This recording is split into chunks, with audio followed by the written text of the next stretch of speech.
एकनाथ शिंदेंच्या कामांना मी स्थगिती देत नाही. मुख्यमंत्री देवेंद्र फडणवीसांचं स्पष्टीकरण.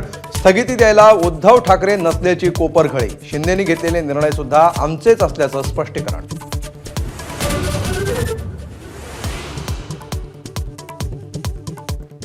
पुढील 5 वर्षात विजेचे दर 24% कमी करणार. मुख्यमंत्र्यांची घोषणा. स्मार्ट मीटर लावला तर दिवसा 10% वीज बिलावर सूट. मुख्यमंत्र्यांची विधानसभेत घोषणा.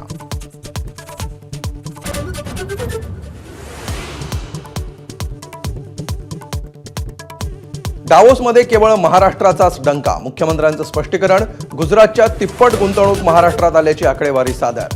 राज्यात 1,39,000 कोटींची परकीय गुंतवणूक आल्याची माहिती.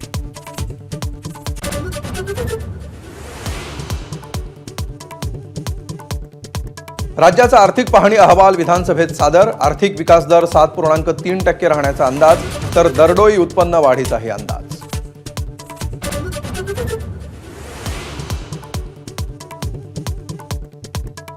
अनिल परबांच्या वक्तव्यावरून विधान परिषदेत गदारोळ. परबांनी माफी मागावी. सत्ताधारी आमदारांची मागणी. तर माफीचा प्रश्नच येत नाही, परबांचं उत्तर.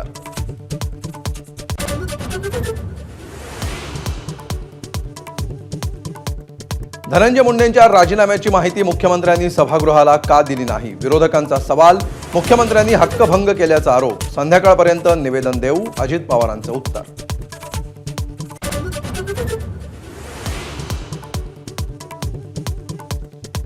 संतोष देशमुखांच्या हत्येशी संबंधित आरोपपत्रामध्ये उल्लेख केलेल्या 15 व्हिडिओतले तपशील माझाच्या हाती.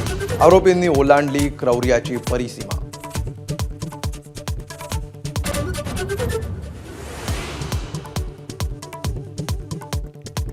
आमदार धसांचा मारकुटा कार्यकर्ता सतीश भोसलेचे आणखी काही व्हिडिओ समोर.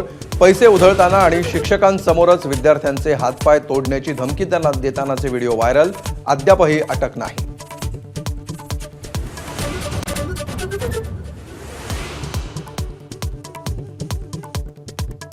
तुम्ही औरंगजेबाचे वंशज आहात का?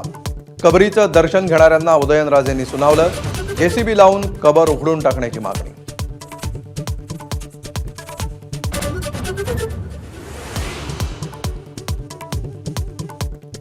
महात्मा फुले आणि सावित्रीबाई फुलेंना भारतरत्न पुरस्कार द्या. सुधीर मुनगंटीवारांनी 100 आमदारांच्या सह्यांचं तयार केलं पत्र.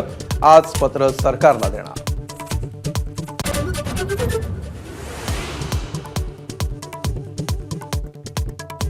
महाराष्ट्रात 9 महिन्यात 10 वर्षातली विक्रमी परकीय गुंतवणूक. मुख्यमंत्र्यांची माहिती. 9 महिन्यात 1,39,434 कोटी रुपयांची परकीय गुंतवणूक.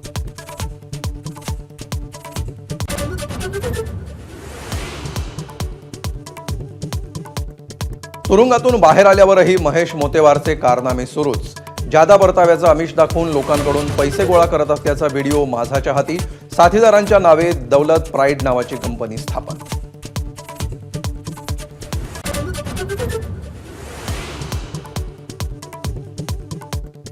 रोहित शर्मानं क्रिकेटचे धडे गिरवलेल्या मैदानाला म्हाडाकडून ना हरकत प्रमाणपत्र. एबीपी माझाच्या बातमीचा इम्पॅक्ट. तोडलेलं क्रिकेट टर्फ पुन्हा बांधून देणार.